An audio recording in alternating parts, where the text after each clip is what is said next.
Naomi Osaka Japan की tennis खिलाड़ी हैं। सिंगल्स में पहली रैंक हासिल करने वाली पहली एशियाई महिला। फिलहाल नंबर 2 पर हैं। 4 ग्रैंड स्लैम अपने नाम कर चुकी हैं। उन्होंने रोलां गैरो यानी फ्रेंच ओपन टूर्नामेंट से बाहर होने का फैसला किया है।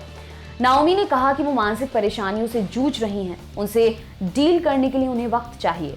उन्होंने ये भी लिखा कि इस टूर्नामेंट से उनका हटना उनके, टूर्नामेंट के और बाकी खिलाड़ियों के हित में है। पर बात केवल इतनी नहीं है। नाओमी के इस फैसले से पहले कई और बातें हुई जिनकी वजह से नाओमी ने फैसला किया है। चलिए समझते हैं उनके इस फैसले से पहले क्या क्या हुआ। नाओमी ने 27 मई को ट्विटर पर एक नोट शेयर किया। इसमें लिखा था कि वो फ्रेंच ओपन के दौरान एक भी प्रेस कॉन्फ्रेंस नहीं करेंगी। उन्होंने लिखा, मैंने कई बार महसूस किया है कि लोग खिलाड़ियों की मेंटल हेल्थ की रिस्पेक्ट नहीं करते। जब भी मैं प्रेस कॉन्फ्रेंस देखती हूँ या उसमें शामिल होती हूँ, ये सच साबित हो जाता है। हम वहाँ बैठते हैं, हमसे सवाल पूछे जाते हैं, वो सवाल जो हमसे कई बार पूछे जा चुके हैं, वो सवाल पूछे जाते हैं जिनसे हमें खुद पर डाउट होने लगता है। और मैं खुद को ऐसे लोगों के सामने नहीं लाना चाहती जिन्हें मुझ पर भरोसा नहीं है। मैंने हार के बाद कई एथलीट्स को प्रेस कॉन्फ्रेंस में टूटते देखा है। मुझे पता है कि आपने भी देखा होगा। मुझे लगता है कि एक व्यक्ति जब बुरा महसूस कर रहा है तब ऐसे लम्हे उसे और चोट देते हैं। मुझे इसके पीछे की वजह समझ नहीं आती। मेरा प्रेस कॉन्फ्रेंस ना करना टूर्नामेंट या पत्रकारों के खिलाफ उठाया कदम नहीं है। कई पत्रकार तो मेरा तब से इंटरव्यू कर रहे हैं जब मैं बहुत छोटी थी। ज़्यादातर के साथ मेरे अच्छे रिश्ते हैं। पर अगर संस्थाएं ये कहती रहें कि प्रेस कॉन्फ्रेंस करो नहीं तो फाइन लगेगा और खिलाड़ियों के मानसिक स्वास्थ्य को इग्नोर करती रहें तो मुझे हंसी आती है। खैर, मैं उम्मीद करती हूँ कि मुझ पर जो फाइन लगाया जाएगा उसका ठीक ठाक अमाउंट मेंटल हेल्थ चैरिटी की तरफ जाएगा। अद्विक को ब्लड कैंसर है। उसके माँ बाप उसके इलाज कराने में असमर्थ हैं। इन्हें आपकी एक छोटी सी मदद की जरूरत है। डिस्क्रिप्शन में दिए हुए लिंक पर जाएं और अद्विक की उम्मीद बने।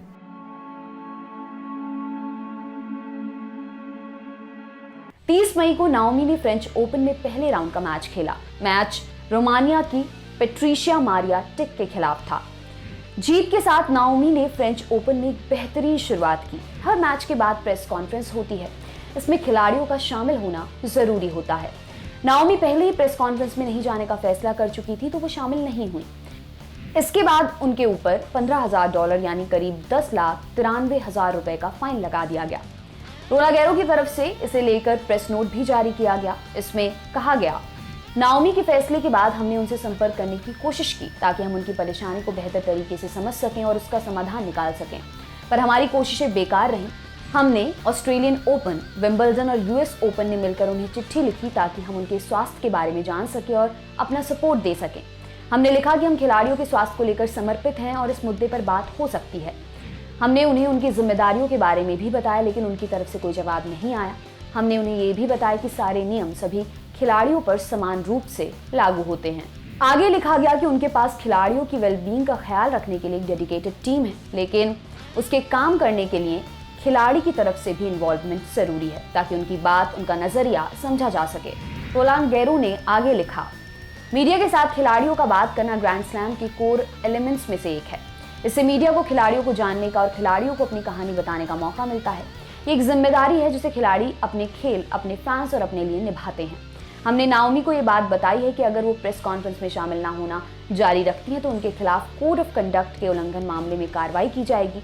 उनको इस टूर्नामेंट से बाहर किया जा सकता है या आगे के ग्रैंड स्लैम्स में भी उन पर प्रतिबंध लगाया जा सकता है। फ्रेंच ओपन ने कहा कि किसी भी खिलाड़ी की रैंक और उसके स्टेटस की वजह से उसे दूसरे खिलाड़ियों से अलग ट्रीटमेंट नहीं दिया जा सकता है। किसी एक प्लेयर को अनफेयर एडवांटेज नहीं दिया जा सकता है। नाओमी ने ट्विटर पर फ्रेंच ओपन छोड़ने की घोषणा की। उन्होंने लिखा, मेरे टूर्नामेंट और बाकी खिलाड़ियों के लिए यही सही होगा कि मैं टूर्नामेंट छोड़ दूं ताकि बाकी लोग इस मामले से ध्यान हटाकर अपने गेम पर फोकस कर सकें। मैं कभी भी डिस्ट्रैक्शन नहीं बनना चाहती थी। सच ये है कि 2018 के यूएस ओपन के टाइम से ही मुझे डिप्रेशन के लंबे दौरे आते हैं और उससे जूझने में मुझे बहुत मुश्किल हो रही है। टेनिस मीडिया मेरे प्रति हमेशा दयालु रहा है। अगर मेरे पिछले पोस्ट से किन्हीं को तकलीफ हुई हो तो मैं माफ़ी मांगती हूँ, पर मैं बताना चाहती हूँ मैं एक इंट्रोवर्ट हूँ। मीडिया से बात करने से पहले मुझे बहुत ज़्यादा एंग्जाइटी होती है। पेरिस में मैं बेहद वल्नरेबल और एंग्शियस महसूस कर रही थी, इसलिए मुझे लगा कि अपना ख्याल रखना ज़रूरी है और इसलिए मैंने प्रेस कॉन्फ्रेंस स्किप करने का फैसला किया। मैंने इसकी घोषणा की क्योंकि मुझे लगता है कि कई नियम बहुत आउटडेटेड हैं और मैं ये बात हाईलाइट करना चाहती थी।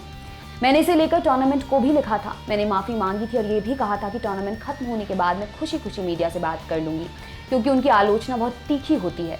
मैं कोर्ट से कुछ वक्त के लिए अलग रहूँगी, पर जब समय सही रहेगा तब मैं टूर्नामेंट से इस बारे में चर्चा करके कोई बेहतर रास्ता निकालने की कोशिश ज़रूर करूँगी। ऐसा रास्ता जो खिलाड़ियों, प्रेस और फैंस तीनों के लिए सही हो।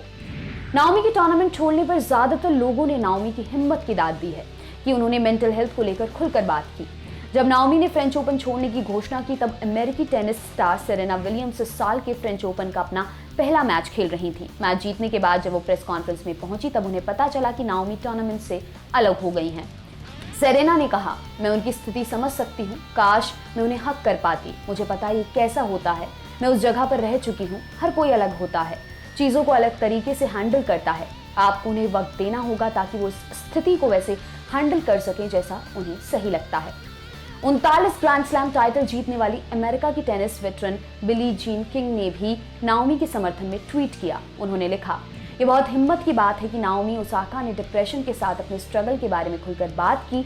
इस वक्त सबसे ज़रूरी है कि हम उन्हें वो टाइम और स्पेस दें जिसकी उन्हें ज़रूरत है। टेनिस खिलाड़ी और कोच रह चुकी मार्टिना नवरातिलोव ने ट्वीट किया, मैं नाओमी ओसाका के लिए दुखी हूँ, पर उम्मीद कर रही हूँ कि वो ठीक हो जाएं। एथलीट होने के नाते हमें सिखाया जाता है कि हम अपने शरीर का ख्याल रखें और इसमें शायद मानसिक और इमोशनल पहलू नज़रअंदाज हो जाते हैं। ये प्रेस कॉन्फ्रेंस करने या नहीं करने से बहुत बड़ा है। Good luck Naomi. हालांकि ब्रिटिश पत्रकार पियर्स मॉर्गन ने इसे लेकर नाओमी ओसाका की आलोचना की है। उन्होंने लिखा कि अब नाओमी ओसाका को क्रिटिसाइज करने में पत्रकारों को डर नहीं लगेगा। वो जो चाहती थी उन्हें मिल गया। कोई आलोचना नहीं, केवल तारीफ। इस बीच उनके फेलो टेनिस प्लेयर्स अपने कॉन्ट्रैक्ट का पालन करते हुए मीडिया से बात करेंगे, उनकी आलोचना झेलेंगे। फ्रेंच टेनिस फेडरेशन एसोसिएशन के प्रेसिडेंट गिली मोरेंटो ने कहा कि वो नाओमी के लिए बुरा और दुखी महसूस कर रहे हैं। उन्होंने कहा था कि नाओमी का प्रेस कॉन्फ्रेंस में शामिल न होने का फैसला एक बड़ी गलती है। नाओमी के टूर्नामेंट छोड़ने पर उन्होंने कहा, हम चाहते हैं वो जल्द से जल्द रिकवर हों। अगले साल इसी टूर्नामेंट में उनके खेलने को लेकर हम आशान्वित हैं। ये पहला मौका नहीं है जब किसी खिलाड़ी ने अपने डिप्रेशन को लेकर खुलकर बात की हो। Cricketer Virat Kohli, swimmer Michael Phelps, cricketer Praveen Kumar, golfer Anisha Padukone, footballer Sunil Chhetri, सभी डिप्रेशन के अपने अनुभव शेयर कर चुके हैं। इसे लेकर हमने मेंटल हेल्थ एक्सपर्ट डॉक्टर अखिल अग्रवाल से बात की। हमने उनसे सवाल किया कि खेलकूद को तो मानसिक स्वास्थ्य के लिए अच्छा माना जाता है, ऐसे में क्या वजह है कि प्रोफेशनल प्लेयर्स डिप्रेशन का शिकार होते हैं। इस पर उन्होंने जो कहा वो आप भी सुनिए। खिलाड़ियों में डिप्रेशन की समस्या बहुत कॉमन है। इसका क्या कारण है? इसका सबसे प्रमुख कारण जो है वो है परफॉर्मेंस। जी हाँ दोस्तों, जो आज का सिनेरियो है इसमें सब कुछ परफॉर्मेंस बेस्ड है। कहते हैं ना, उगते सूरज को सभी सलाम करते हैं। जब तक आपकी परफॉर्मेंस है तब तक आप टीम में है। जैसे ही आपकी परफॉर्मेंस या आपकी लय बिगड़ी, आप टीम से किक आउट। और यही कारण है कि सबसे ज्यादा खिलाड़ियों का डिप्रेशन का शिकार होते हैं। और कई इंपॉर्टेंट फैक्टर हैं जिसमें सबसे पहला आता है कोच या जो आपका मैनेजमेंट है उससे आपकी लय कितनी अच्छी है, उससे आपका कोऑर्डिनेशन कितना अच्छा है। जरा सा आपकी कोच से झगड़ा हुआ या आपके कैप्टन से झगड़ा हुआ और आप टीम से बाहर, ये एक बहुत बड़ा कारण है। Second, fitness. फ्रीक्वेंट इंजरीज जो होती हैं उसकी वजह से खेल ना खेल पाना। कई बार किसी एक इवेंट के लिए आप तैयारी कर रहे होते हो बट किसी मेजर इलनेस की वजह से जब आप उससे आउट हो जाते हो, ये एक बहुत बड़ा डिप्रेशन का कारण होता है। तीसरा, इंटरनल पॉलिटिक्स या जो पीयर प्रेशर होता है, खिलाड़ियों का आपस का जो प्रेशर होता है, जो राजनीति होती है, ये भी एक बहुत बड़ा कारण है जिसकी वजह से खिलाड़ियों के अंदर डिप्रेशन काफी कॉमन होता है। नाओमी ने अपने नोट में लिखा कि वो इंट्रोवर्ट है और मीडिया के सामने आने को लेकर हर बार उन्हें गंभीर एंजाइटी होती है। पूरी प्रेस कॉन्फ्रेंस में वो बहुत नर्वस फील करती हैं। हमने डॉक्टर अखिल से इस बारे में पूछा कि क्या सभी इंट्रोवर्ट लोगों को इस तरह की एंजाइटी होती है। इस पर उन्होंने जो बताया वो भी सुनिए। इंट्रोवर्ट और सोशल एंजाइटी डिसऑर्डर, दोस्तों ये दोनों वैसे तो अलग अलग चीजें हैं। इंट्रोवर्ट या एक्सट्रोवर्ट होना ये एक पर्सनालिटी है, बट हाँ, ज्यादातर जो इंट्रोवर्ट लोग होते हैं वो भी अपने आप को एक शेल में बंद कर लेते हैं। इस वजह से वो अपने आप में खुश रहते हैं और लोगों से ज्यादा मिक्स नहीं होते हैं। जब कभी उन्हें लोगों से मिक्स होना पड़ता है तो उन्हें एंजाइटी के सिम्टम्स आने लगते हैं, जैसे कि सोशल एंजाइटी में होता है या नहीं भी आ सकते हैं। डॉक्टर अखिल ने बताया कि लोगों के बीच जाने में घबराहट होना सोशल एंजाइटी डिसऑर्डर का सिम्टम है। सुनिए उन्होंने इस पर क्या कहा। सोशल एंजाइटी डिसऑर्डर एक बीमारी है जिसमें व्यक्ति के मन में यह भ्रम होता है, एक डर होता है, जिसकी वजह से वो अनजान लोगों, अनजान जगह पर अपने आप को प्रस्तुत नहीं कर पाता है। उसके मन में यह डर रहता है कि यदि मैं किसी मीटिंग में, किसी अन्य लोगों के सामने, स्टेज पे या कहीं भी पब्लिकली जाता हूं, या मैं बोलता हूं तो लोग मुझे बेवजह जज करेंगे, मेरे ऊपर कमेंटिंग करेंगे, मेरा मजाक उड़ाएंगे और ये डर उसको अपने अंदर सीमित कर देता है, जिसकी वजह से वो अपने आप को एक्सप्रेस नहीं कर पाता है, सोशली पार्टिसिपेशन नहीं कर पाता है और वो अपने आप को विड्रॉन कर लेता है या सोसाइटी से अवॉइड कर लेता है। नाओमी ओसाका ने लिखा कि वो 2018 से ही डिप्रेशन से जूझ रही हैं। इस मानसिक स्थिति में भी अगर उन्हें प्रेस कॉन्फ्रेंस करने पर मजबूर किया जाए तो इसका उनकी सेहत पर क्या असर पड़ सकता है, डॉक्टर अखिल इस पर बताते हैं।